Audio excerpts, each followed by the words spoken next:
Hello everyone and welcome back to the channel, and today again I'm joined by my partner Lynn at We Cosplayer, and we are going to be reviewing the fourth episode of season 2, which is of course Lucky Day. And I have to say, watching this I felt like I had my lucky day finally at last with this season, because we have an episode that I actually really liked. It's not amazing to me. It's still only a 7 out of 10, but it's easily my favorite of the season so far, um, because it done something unique, and that's what I liked about it, and that's what I was hoping for from Lux. And yeah, it obviously done something unique with old cinema, which Doctor doesn't really tap into, and of course, the traditional 2D hand drawing live action, but because I felt like the fan stuff and the absorbing, the last 15 minutes I think really spoiled it for me. It's not like I wasn't as keen on it as a lot of other people were, and for this, it felt a lot more consistent throughout it. So, um, yes, I'm pleasantly surprised. I had zero excitement for this episode at all, like absolutely nothing. I kept forgetting it was on, to be completely honest. Um, and because I wasn't excited for this season, again, it was just like, okay, Robot Revolution. I was excited for Lux because that's the thing I was most looking forward to. The Well I was only excited by because of the trailer, but even then I was very apprehensive about it. And then, of course, this, which, because pretty much just because I've been disappointed by the last three, all of them, and especially the two I was looking forward to. It just came to this, I was like, whatever, okay, yeah, let's just watch this. But no, um, it really surprised me, and Lynn really liked this as well. So, what are your initial thoughts on it? Well, for me, you know me, I always love a good unit story. Uh-huh. And nothing one is, I know not all unit stories are great, but they always bring some sort of charm to them. Charm, yeah. And that's what a really good one. And it taps into the idea that we don't get very often at with Doctor Who. And a Doctor Who story where the Doctor isn't really part of the story. Yeah. We get a handful of them, but we don't get many of them. Yeah. And when we do get them, they generally are good stories. But overall, I really enjoyed this because I like the idea of the theme for this. Yes. Taking what's going on in the world right now. Yeah. Whether that's the pandemic, the wars, politics, corrupt government, AI, everything that's going on right now, and turning a story to go, look, this is what's happening. We're taking everything that's wrong with the world and turning it into our own version. Yeah. And because of technology and where we are with social media and everything else, it's so easy to know, right, okay, why could I work? I could take that idea, use it, and tell you that it's wrong. Yeah. And get you to be on my side of the world. And it could hopefully highlight what's wrong with the way the world is run at the moment. Yeah. Hopefully that is what people take away from it. No, I hope so. That the way we're running the world is wrong, because by using social media and everything that's wrong with the world and using that as a fear mongering, just so you can manipulate and run the world the way you want to run the world. Yeah. Take that and go, what does that sound like?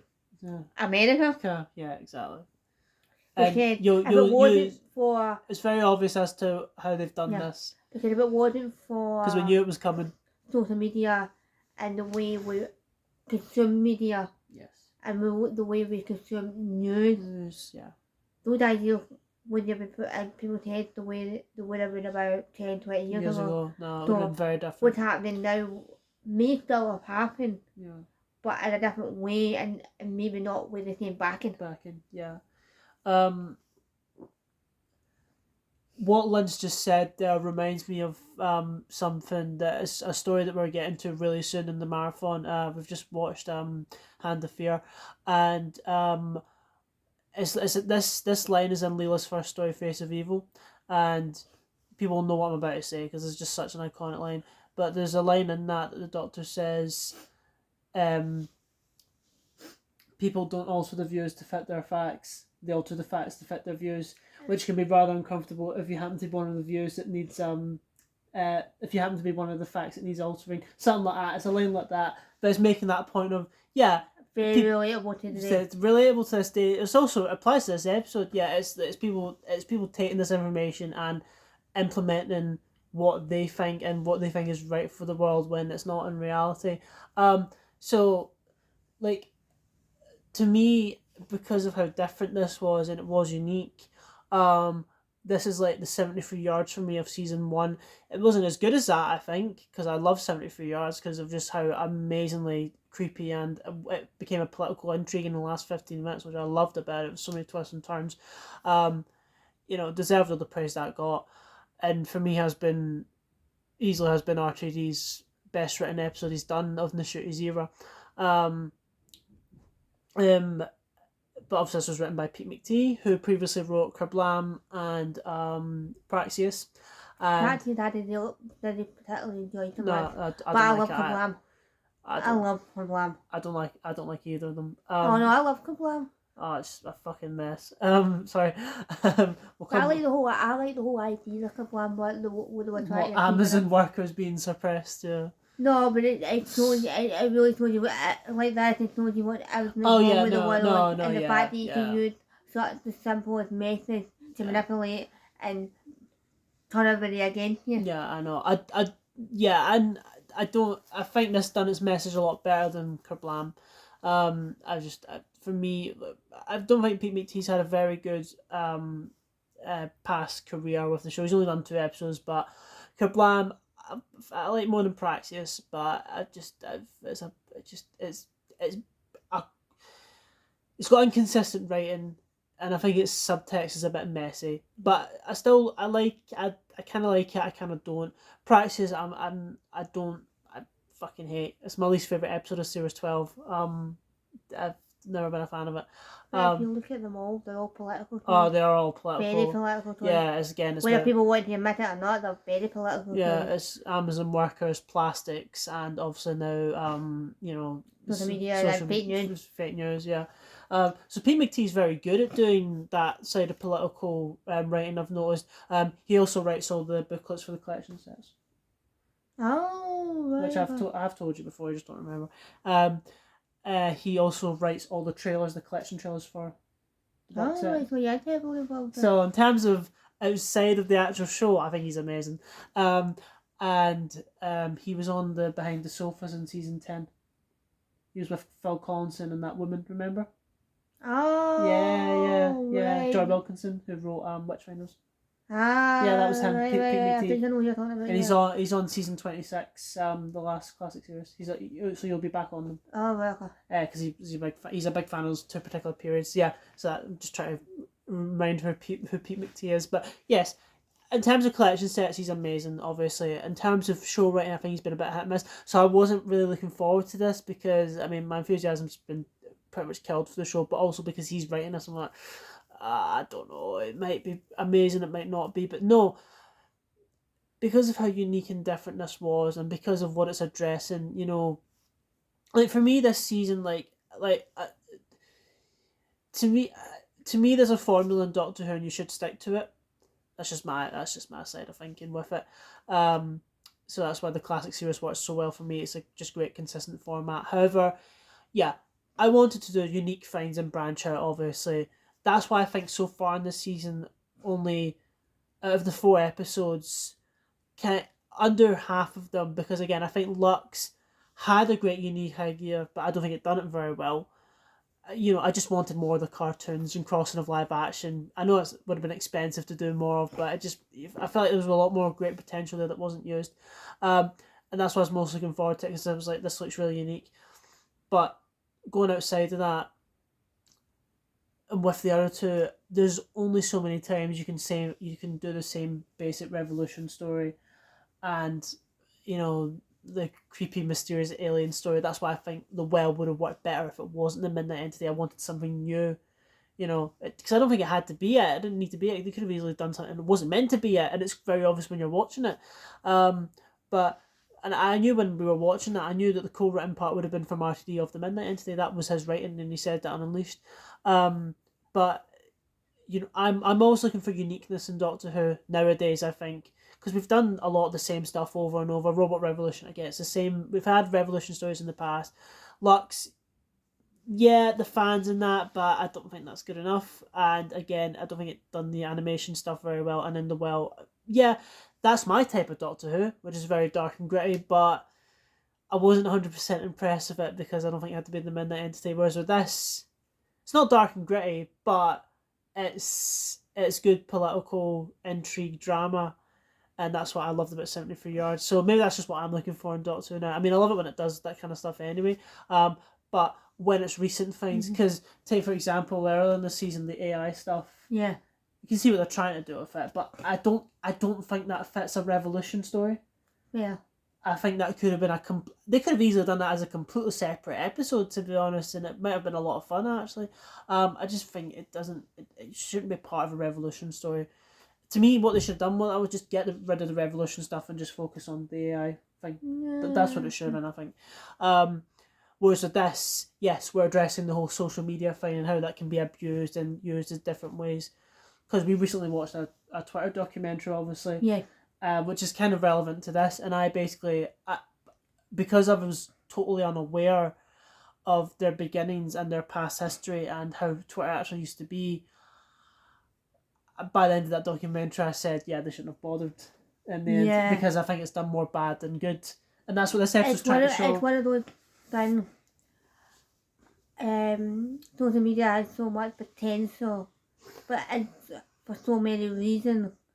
But it always seems to bring out the negative because people end up just abusing it rather than using it for what it was intended for. Yeah. Making connections, reaching out to people. So it's good for friendship, keeping up with family that may stay a bit further afield, you might not see all the time. Good for businesses to build clientele and get those extra sales from people who might not be local to pop into the shop or order stuff from them as accessible. So it has a lot of potential, but then as the years go on, people just have this idea of, oh, I can have a 5 minutes of fame. What's the easiest way to do that other than uploading some daft video? Let's use what the world has got thrown at it and use that against everybody. Don't get me wrong, there's a lot, and I've watched a lot of people who actually use it for comedic effect to show people that it's not as scary as it might seem. Let's laugh at it because it's better to laugh at it than to be scared at it and be worried all the time. If you can laugh at the situation, then you might be able to figure a better way to handle it and sort the problem a bit easier because you're finding a different narrative to it.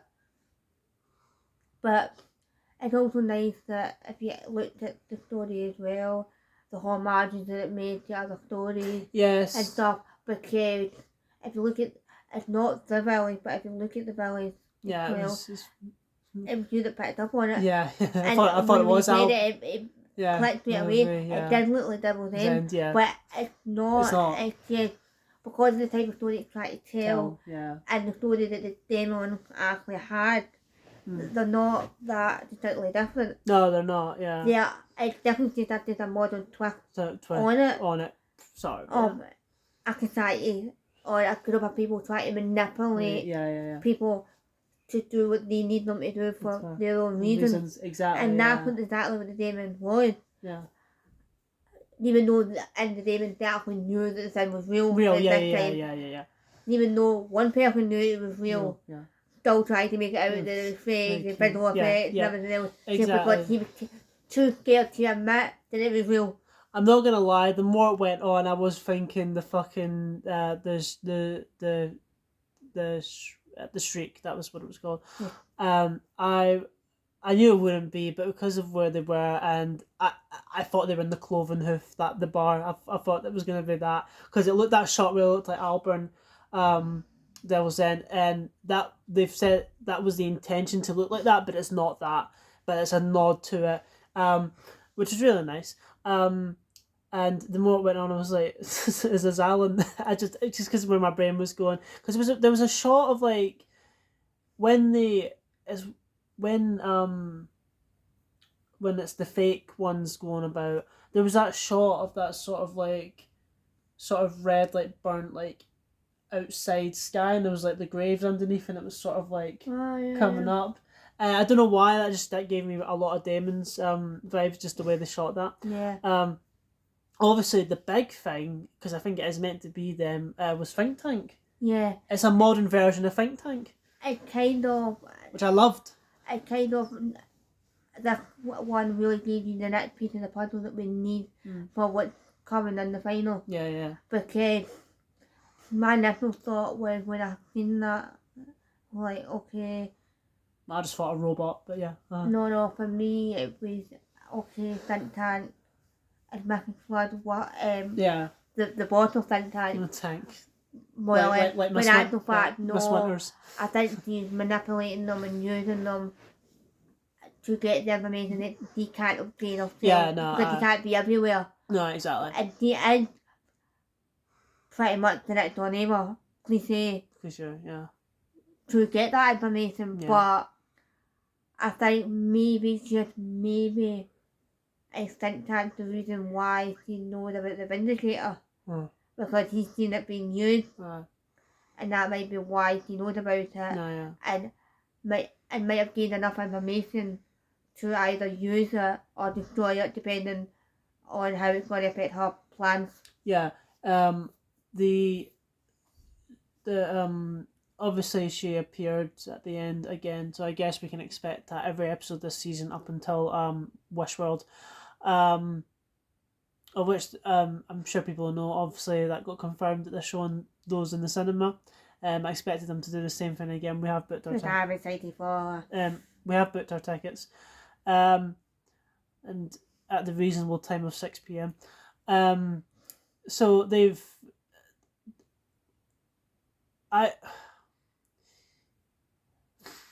How do I put this? Because it's happened the last 3 episodes now where she's shown up at the end, you know, because she was at the start of obviously Robot Revolutions, like, oh, you ain't seen me, and she runs away. But the last 3 she has appeared at the end, and I assume the same thing is going to happen next week. I'm trying to word this. I think I'm kind of getting fed up of that. I want her to appear randomly, like just fucking out of nowhere, but she keeps coming in at the end. It's like, okay, maybe next week we'll be thrown off by that, but because to me, with just how her character is, you need to have her just be all over the place. That's why for me in Lux, it would have been such a good opportunity of when the film frames were coming to get the Doctor. You could have had like, little cartoons coming out of it, and one of them could have been Mrs. Flood, just a blink and you'll miss it moment. To be fair, I think you might, just because of the time episode it is, I think you might get that for episode 6 for the Interstellar. Well, we know she's in the audience.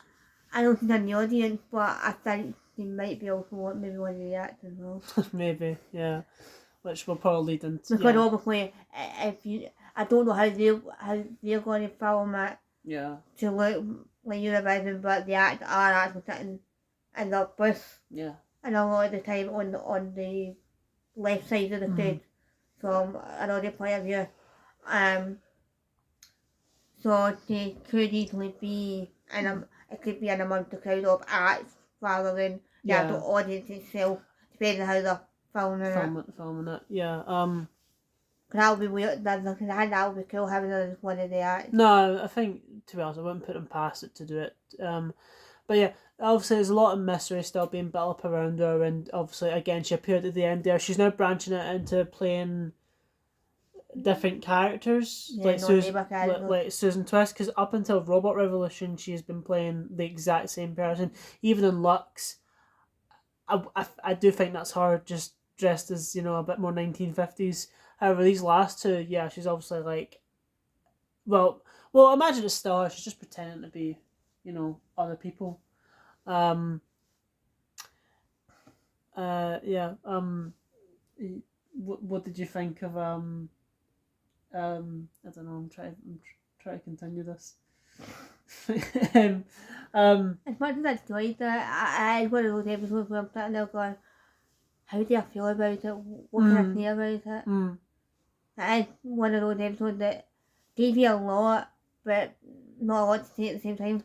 I completely agree with that. That's how I felt about watching it, because we got like 10-15 minutes and I was like, yeah, come the end of this, I'm going to have absolutely nothing to say about it, because I genuinely thought it would be some like fucking like boyfriend drama between him and Ruby. That's what I was thinking. And like they've got some daft monster chasing them about. Like, yeah. Because I thought it was going to be one of those more, he's been tracked all this time, what did happen. Yeah. But not in the sense of, he's been tracked all this time, they're using him as the way to get what they need. But no, the thing's been locked up all this time, and he's just been bullshitting everybody for the sake of bullshitting everybody. No. Obviously that twist that, you know, those streaks weren't real, and obviously, you know, him being behind all that, obviously just the way they built it up in the episode, you're obviously not meant to. Yeah, and it was out of nowhere. I wasn't expecting that at all. Obviously the thing that made this interesting is it's set in the past, technically. Yeah. It's from a year ago. It's some stuff we've never seen from a year ago, which I find that's a good way of fitting Ruby into it, because obviously this was sort of her return, but I imagine she's not going to be back until the finale now. But it was also a Dr. Light episode, which, you know, RTD seems to like doing every single season. He done it obviously again last year with 73 Yards. I know Pete McTee wrote it, but RTD probably had it's formula. We'll need to have a Dr. Light episode. And I was like, oh, do I like it because of that reason? But to me, there was a good enough drama in there that I was intrigued without the shooty being in it. Yeah, Kate was good. We'll come on to that. Because Shirley was in it, obviously, which I was very happy about, because I just recently rewatched the 6 Year Specials, and I really enjoyed watching her again. I was like, God, I love her, I want her back in it. And I liked Lenny Rush. Is it Lenny Rush? Yeah. Lenny Rush. I was going to say Lenny Main, the director of Hand of Fear. No, but I like Lenny Rush, but I just didn't like how last year we just kind of got over 3 episodes and then she just fucks off, and then we get Lenny Rush. It's like, how many fucking advisors are there? Can we stick to one consistent person, please? So I guess she's 14-0's advisor and Lenny Rush is going to be like 15-0 advisor. But because it's from a year ago, it was a good way of getting her back, and I was really, really glad to see her again, because I do like her character a lot. For me, I would say this is Ruby's best episode. Yeah, one of the best episodes for her, yeah. I'd say 73 Yards is her second best, because I was very impressed with how, even though me and Lynn have not been that keen on her character, I thought for 73 Yards, considering she was only 18 when she filmed that, she carried that amazingly for, you know, pretty much the whole episode, and obviously now she's 20 in this one.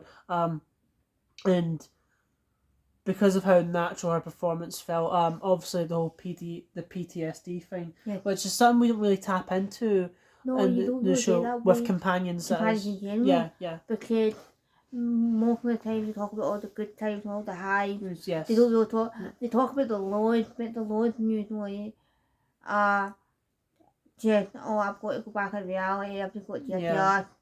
I'm no longer traveling with them, but not really about all the feelings of seeing all that and what the true effect it really had. Exactly. Even though there's been wonderful times, and they love every minute of it. Yeah. Because you can love everything that's happened and still have trauma from it. No, exactly. And that's what Ruby was kind of addressing in this, you know, like, it's something that we don't really think about with companions, you know. I mean, imagine all the PTSD that Stephen went through after fucking 3 of his friends died, Brett, Sarah and Katerina, you know, but they never explored that, which that would have been great if they'd done that in the Hartnell era. But no, because normally it's just that low of, they need to go back home or whatever, but, you know, she's saying because of, she said she's seen amazing things, but, you know, she said she was eaten by musical bar, she saw the world turn to dust, and obviously fighting a god and that, and you know, like shown that kind of because of what she was used to, Mhm. she's just scared all the time, like something will go wrong Yeah. or something, like, you know, like, and that's what the Shriek was doing because of the way it tracked people down as well.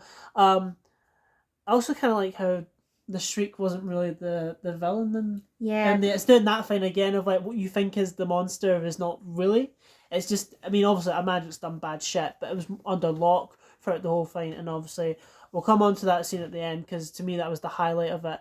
Um, but for Millie Gibson, I think I was blown away by her performance in this. It felt very late teenager natural performance, Yeah. which obviously she is at that age anyway, so that's what we're gonna get from her.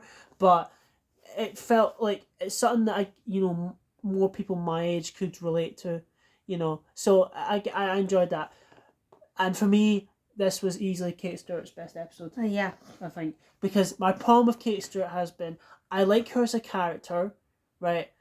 I enjoy seeing her when she pops on screen, but I don't feel like they do anything with her. I don't feel like there's never enough done with her, and because she's always just felt like she's the stand-in for her dad, which she is. That's why the character came about, and we know that's why the character came about. We know that's why Moffat created her. Even though Chibnall wrote her first episode, so I think it was Chibnall that actually came up. It would have been both of them in agreement probably, but I never feel like they've ever done anything really with her. And then I think it's helped because it's a Doctor Light episode. Yeah. Because we don't have the Doctor there as a central focus, we're trying to balance the Doctor and the knockoff Brigadier in a sense. Because it's just her. I mean, I've got a Brigadier central focused episode would have been amazing thinking about it, but because of who she is and what she represents from her dad, that fucking scene at the end where she was proving to him, that this stuff is real and it happened, and she was showing no remorse. It was amazing. Yeah, it's such a Brigadier moment. Oh yeah, no, I can imagine him doing that. Because if you think about it, it's on par with Silurian. When he blows up the bay, because that's scared that whatever happens will happen. So it's like the government. Well, he was more scared of the fact that it might get shut down, might cause enough of a problem to not exist anymore. He's like, well, fuck this. I'm just going to show the world what's really out there to prove a point of why we exist and why they need us. And then you get, what's her name? Shirley, called hashtag Stand With Unit. Stand With Unit, yeah. Proves the point of that's what they needed. That little glimpse of hope just to show the world that, yes, we are needed and that's why we need them.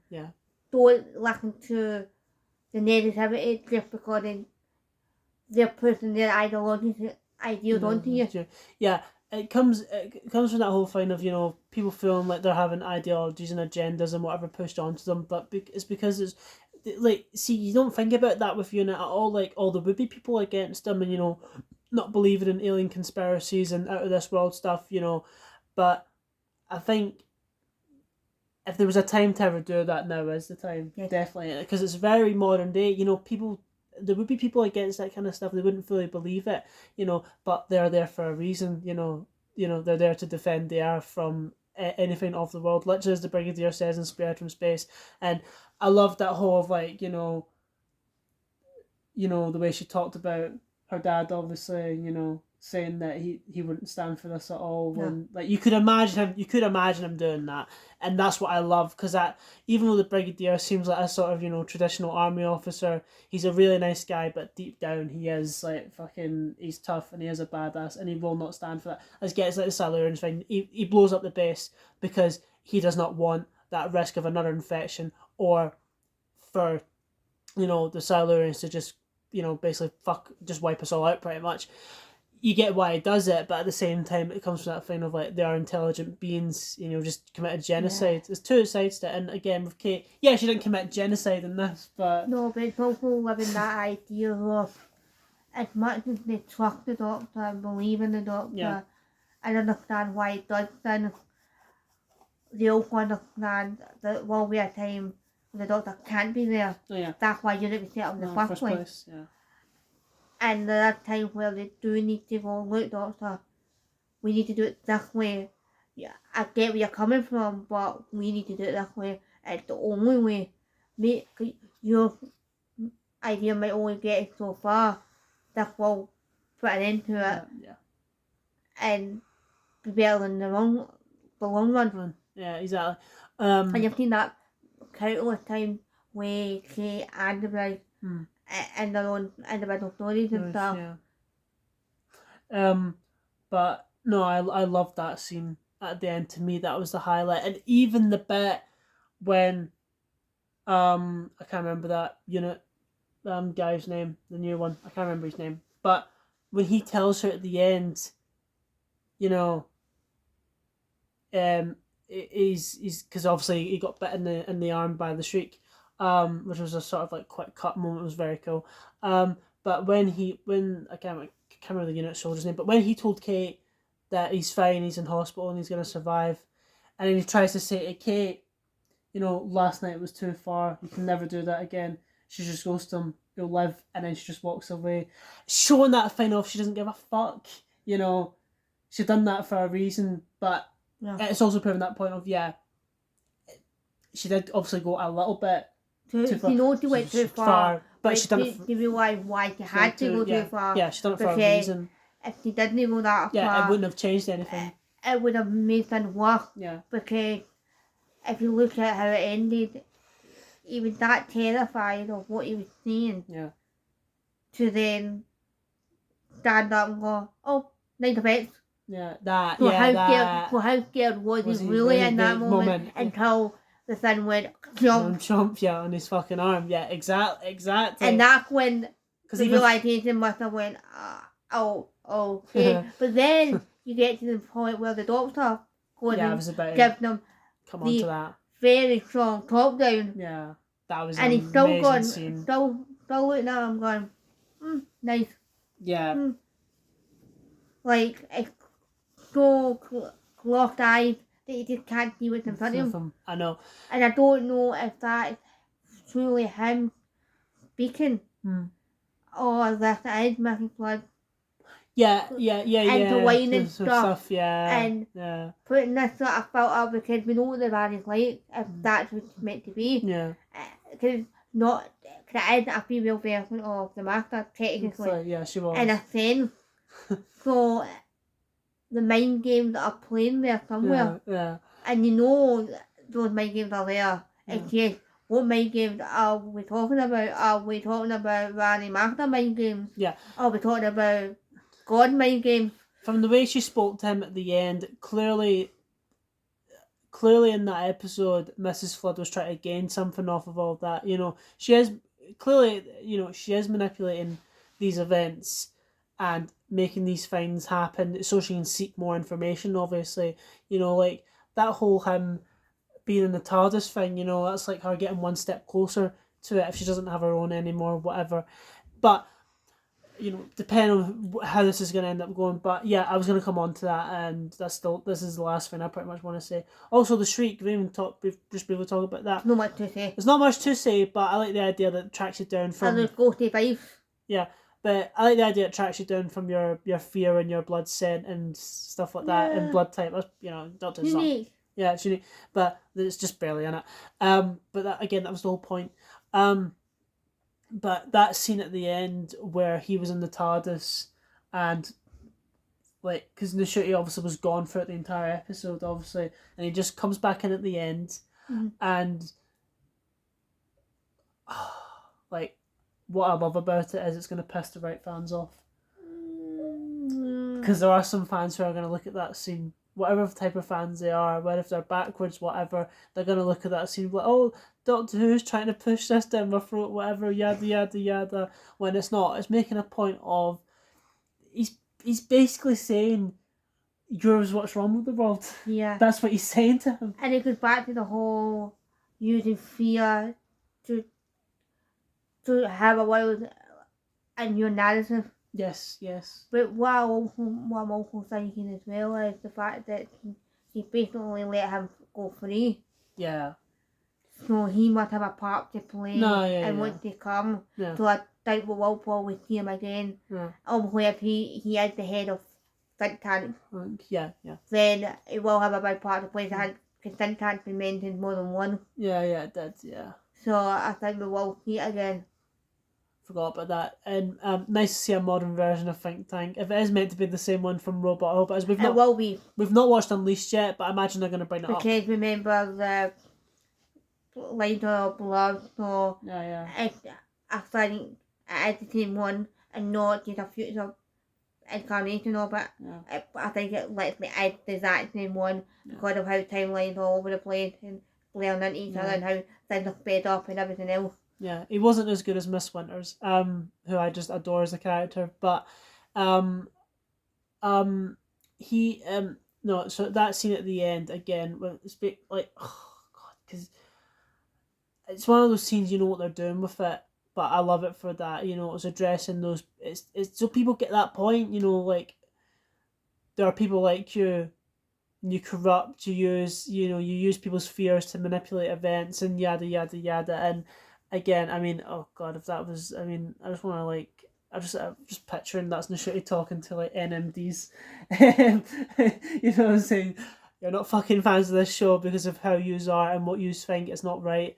You know, that's what I was picturing. You know, I'd be so badass to see him talk to a fan like that. But because it's just sickening and it's tiring, you know, that all this kind of stuff, and to get the doctor to just basically have a quick word with him and then fucking telling him when he's gonna die. You shouldn't be allowed to do that. And he's still standing there going, yeah. Well, that's your version. Yeah, exactly. Just because that's your version doesn't mean it's going to happen. Well, he does have a point. Yeah. Because the future is irrelevant unless it's set in place. Mm. So future can't change, the past can't change, but the future can. Mm. So he is right by saying that it's his version. Yeah. But from the Doctor's point, it probably is more accurate and more of a key moment if you had a part to play in the final, then it will be a key moment. Yeah. But I get what you're saying there actually, yeah. I see, yeah. I've just wrapped my brain around that. But yeah, no, because the Doctor really shouldn't be allowed to do that at all, but you know, like the show has just forgotten about all those. Sometimes it just breaks those laws and those rules a little bit, and you know that because you never imagine the Doctor doing that, but just because you know he's just so fucked off and had enough of them. But again, it comes back to that thing of he still didn't believe that, and again the whole scene when he was being attacked by the Shriek, and he said nice effects. It makes you think, was he actually scared when that was happening? And he gets fucking bit in the arm, and then realizes that yeah, it is a real thing. But yeah, I think that's pretty much everything I have to say. The thing is with this episode, it's our favorite of the season so far. Would you say? It's my favorite, definitely. I'm not sure where I place them exactly, but it's up there because I really do like the Well as well. No, I know you did. But Lux has gone down for her a bit. It's not went down. It's not amazing. It's just other episodes that have been slightly more enjoyable. It's not went down anywhere. It's just more. The other episodes have been more enjoyable. Good. So what would you rate it out of 10? I would give it a good 10.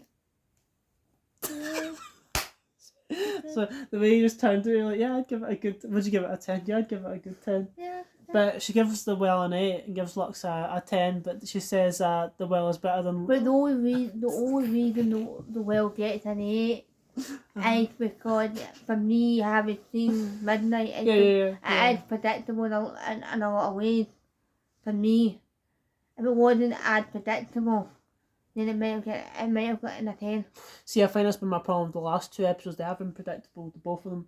This wasn't. That's the thing. You had no fucking idea where this could have went. So even Robot Revolution was pretty predictable. You know that it was going to get resolved and the fucking other side would stand down and all that. You know how a Revolution story works. Yes, the AI tried to make it different, but I just don't think it worked. But with this, no, you didn't expect it at all. For me, it's a 7. It's a 7 out of 10. Like, because again, Robot Revolution, I think I gave it a 4 or 5.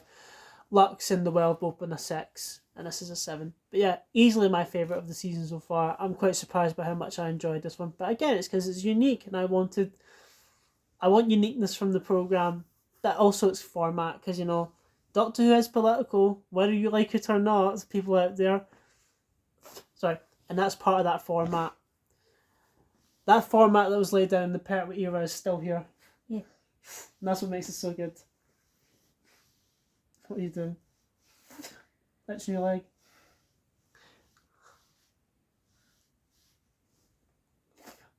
Yeah, this is very awkward for on camera. Carry on. Sorry, so I've got hair in my mouth. Anyway, yes, that was a review of, well, not actually. No, sorry, hold on. Because I'm trying to remember how we, oh, yeah, and I just stuck all, that's all in the description now from last week as well. I fixed and updated all that. Anyway, your usual stuff. Yeah. If you want to check out Marked Off, just go to most social medias and set up their week off where you can find me on most, try on most of them anyway. I'm still trying to get stuff sorted for the coffee shop, so then that will get eventually be put up hopefully soon. But I'm also concentrating on coffee stuff at the moment, so I'll be putting up stuff for that soon. But that will be members only stuff. So if you do want to see that, please become a member. The second issue for the Dalek Bulls should be going up soon, because I've now had email for the next lot to come out, so I could be getting that up soon. What was my plan to do anyway? I've just been caught up in other stuff. But yeah, as I said, every penny that I receive from anybody that wants to support me, whether that's a membership or a tip, give what you can or nothing at all, that's perfectly fine. If you do want to support me in other ways, a simple like, share, tell somebody to save it will help. But everything that does get put my way, it does go back into content, or it does help me buy a piece of craft material to make the next coffee balls. So every penny will be back into it to some degree. And I might even be able to update some of my equipment in the future as well. Anyway, there you go. That's all in the description of this video, and it's also going to be a pinned comment. So again, any of that, if you're interested in any of that, please go and look at it. This is the reason why I'm doing the reviews with her, so I can get her out there a bit more. Anyway, that was a review of Lucky Day. So yeah, nice to have an episode that I like. This is the first episode I've really liked since Rogue. It's great. I've had what, fucking 6 in a row there, I think, that I've been like, whatever.